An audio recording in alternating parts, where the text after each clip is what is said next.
Hey, this is about getting ready. This video is getting ready for Algebra 2. And this is the first section. So, oh, that's Algebra 2, the regular one. If we go down here, you have get ready for Algebra 2, which is work to do over the summer to make sure your school year is just fine. And so we have 1, 2, 3, 4, 5, 6. So I think take it over 6 weeks, right? And do each one section a week. And you see there's a lot of stuff going on here, but some of it's combining like terms and things that are kind of fast. So what I'm going to do is go over the quizzes, quiz 1, 2, 3, and 4. But if there's any topics you say that, oh, I didn't really understand that one, you can go back and do a practice set for just that skill. All right, so let's do quiz 1 right here. Let's go. Okay, so which expressions are equivalent to that 3g plus 6 times the quantity, the opposite of g plus -5, the opposite of 5. All right, so I have my pen here. And so what we're going to do is we're going to distribute that 6, right? So I look at that and I say 6 outside, that can be distributed in. So 3g and 2 negatives make a positive 6g, and 2 negatives again. So don't forget the negative when you're looking at that 6. 6 times 5 is 30. So I don't see that, but I do have 2 like terms right here. 3 and 6 is 9g. So 9g plus 30 is right there. That is 1. Choose all answers that apply. Did I make a mistake? 9g plus, oh, I did make a mistake because I thought it was -6. So now let's do it again. 3g and then positive 6 minus 6g. And then that's a positive 6 minus 30. All right, so again, let's combine like terms. 3 minus 6 is -3g. All right, so if you get one wrong, it's a learning experience. Like for me, I circled the 6 and I thought that that plus was a negative. That doesn't mean that I don't understand how to do it. I understand how to do it. I fixed my mistake right there, and now I don't see the answer. So I'm going to select none of the above. Ooh. Yeah. All right. So we can build our confidence. Okay. So simplify to create again. So now I see an 8 and a 3, and I'm going to be more careful. When I circle that 3, I see it's a plus sign. So we learn from our mistakes. And we're going to distribute 8 times 10 is 80. 8 times 6 is 48. So that's -48. 3 times -7 is -21 cubed. And 3 times -2 is -6. Now I'm going to underline my like terms and double underline the ones with variables, and then combine them. So 80 and -6. What is 80 minus 6? That is 74. So 74, I see the 74, cannot be A. And then how about -48 minus 21? -48 minus 21. 2 negatives, add them together. Your answer is negative. It's 69. So -69 cubed. And I see that 74, and so this is the same as that one with a negative. Move on. All right. Combine the like terms to create an equivalent expression. And we have fractions. A lot of Algebra 2 students don't like fractions. Can you believe it? Because, we learned it in elementary school and then got away from it. Maybe we picked up our calculators. But guess what? When you get into upper level math, they will not let you use a calculator. Calculus and stuff. I'm just saying. So negative 2/3 a plus 5/6a. Okay, so we need common denominator. So the least common denominator is 6. I'm going to multiply that first one by 2.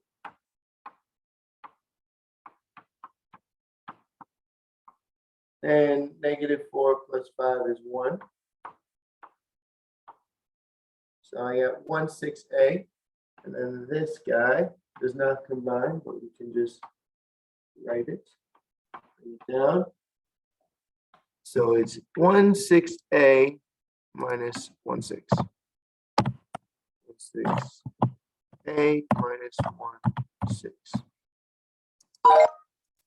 All right. Simplify. Again, we're distributing. So I think you get the basic idea of that. So now we're going to go to quiz 2. Quiz 2. All right, so we're going to look at some rules of exponents here. And so let's write down the rules of exponents.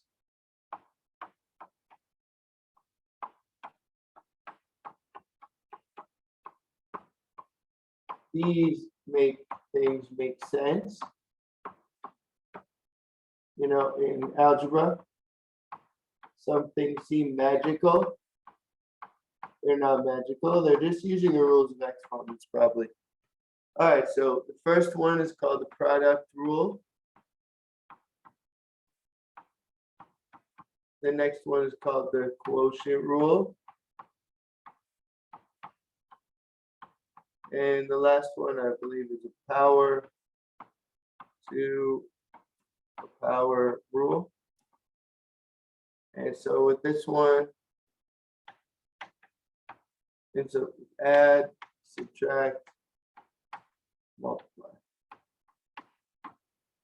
So we're going to add 2 plus 3. Here we're going to subtract. Fraction means subtraction. And here we're going to multiply. All right, so that's, and the negative exponents. Don't forget about the negative exponents. So x to the negative second is equal to 1 over x to the positive second. That's the definition of a negative exponent. All right, so which rule are we using for this one? That would be the product rule. 9 to the negative 3 plus 12, which is 9 to the 9. 9. Okay, look at that. Oh, and moving right along to a new concept. Multiplying binomials. So, a lot of people FOIL, not me. I draw the area model. Think about this as a length and this as a width. And then I'm going to write the 2x minus 3 here. And then second 2x3 there. And then I multiply through like a Punnett square. 2x times 2x is 4x squared. 2x times negative 3 is negative 6x. Again, here negative 6x. And negative 3 times negative 3 is positive 9. Looking at these two boxes, they are usually like terms. Negative 6 and negative 6 is negative 12x. So my final answer is 4x squared minus 12x plus 9. And so we do that way. So then when we get to factoring, we use the boxes again, the area model, and go backwards.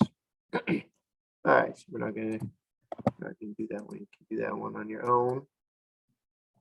Do that one, same thing.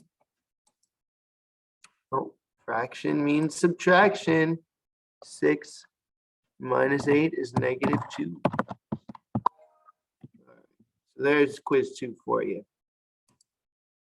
Moving right along to quiz 3. Can you believe we're already on quiz 3? Okay. Factor completely. Okay, so rule number 1 of factoring. Find the GCF.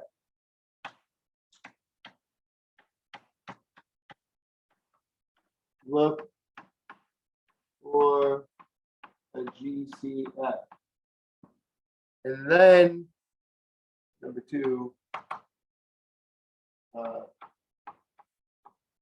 draw area model. Okay. For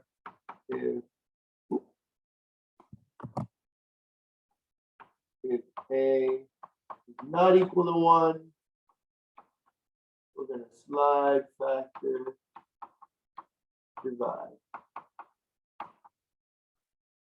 Slide factor divide. But when I look at this, I see that I can divide all terms by -4.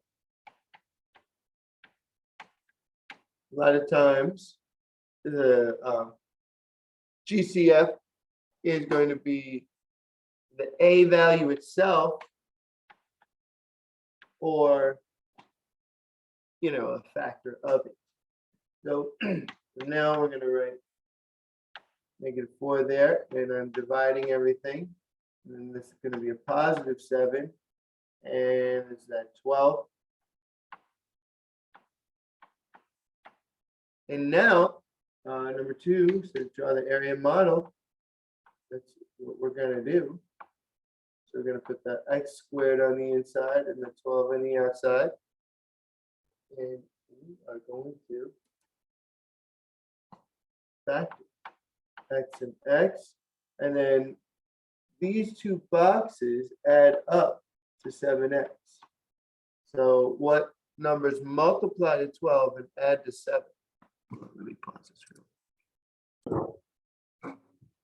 Okay, so now we are going to write a 3 and a 4, because those multiply 12 and add 7, and we have our factored form, x plus 3, x plus 4. So we can write that this is -4, x plus 3, x plus 4. Let's put it -4.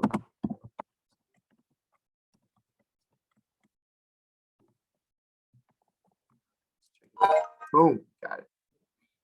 Factor the quadratic. Now this one, as I look at the 2, 7, and 3, do they have a GCF? They do not have a GCF. So no GCF implies it's time to slide, factor, divide. Multiple ways to do this, but this is my favorite. Yeah, like 5. All right, so we're going to slide the A over there. And so it's going to be x squared plus 7x plus 6. Isn't that nice? And then we can just factor that using the area model. So put the x squared there, the 6 there, x times x, and this, don't forget about 6 and 1. 6 and 1 multiply to 6, and they add to 7. So this would be x plus 6, x plus 1, but okay, so that was the slide, the factor. Don't forget to divide. So now what do we divide by? Whatever the slide, you slide it. So that was 2. Divide by 2. So 6 divided by 2 is 3. Takes care of that one. 1/2. for 1/2, or you can take that 2 and bump it up to an a, to a coefficient, an x term, because it's not a whole number when you divide it. 3.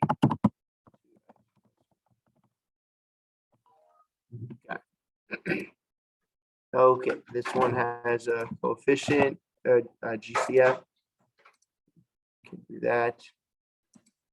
This one, you would slide factor divide. This one has a GCF of 2. All right, moving right along to the last quiz. So that's all about factoring. That was quiz 3, now difference of squares. Oh, this one will not be too difficult. Okay, factor completely, and we know the first thing we look for is the GCF.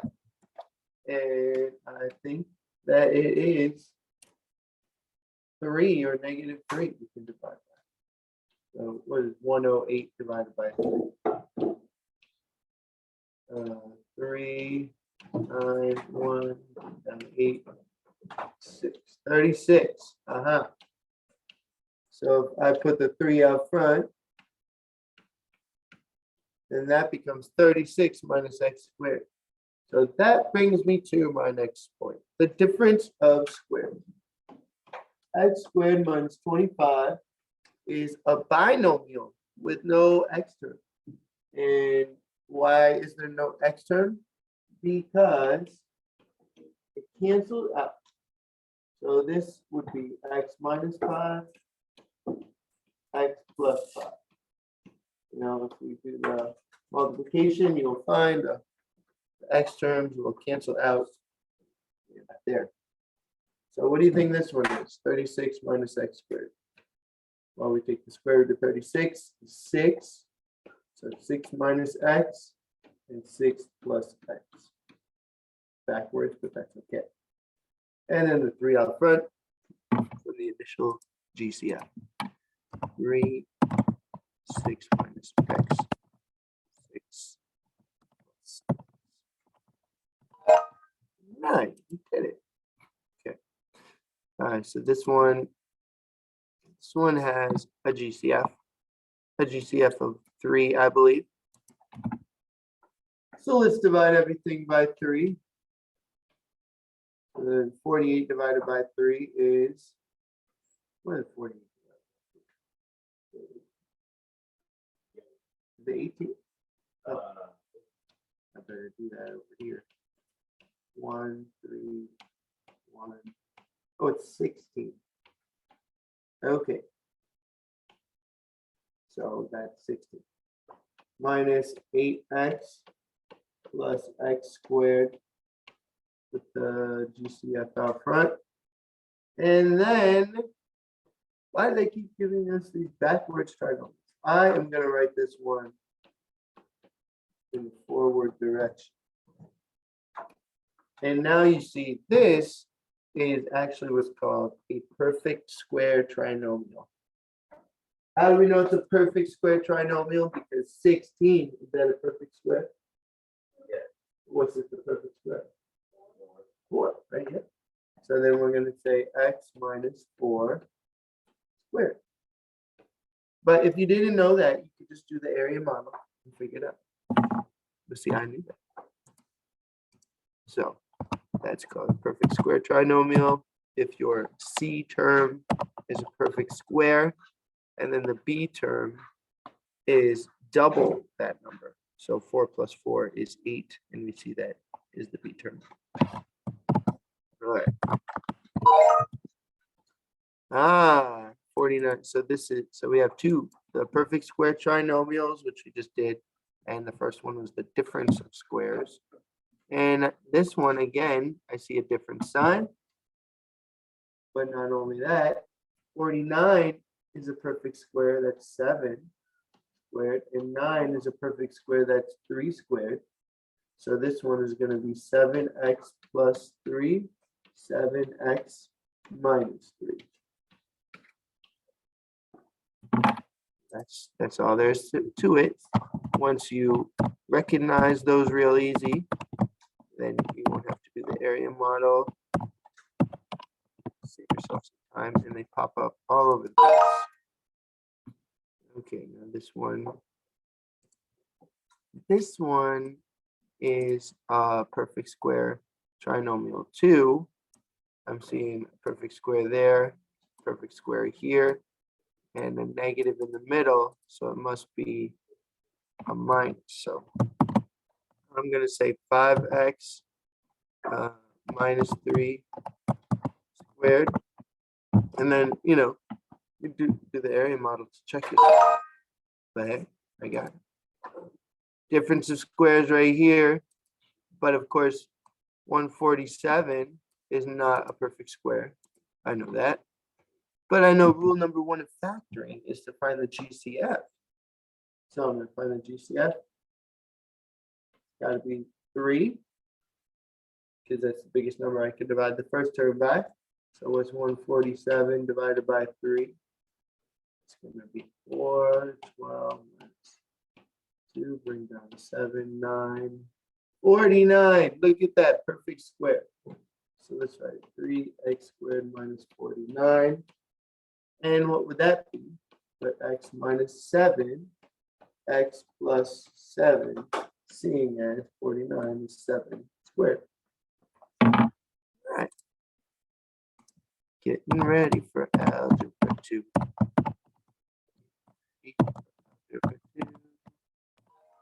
All right.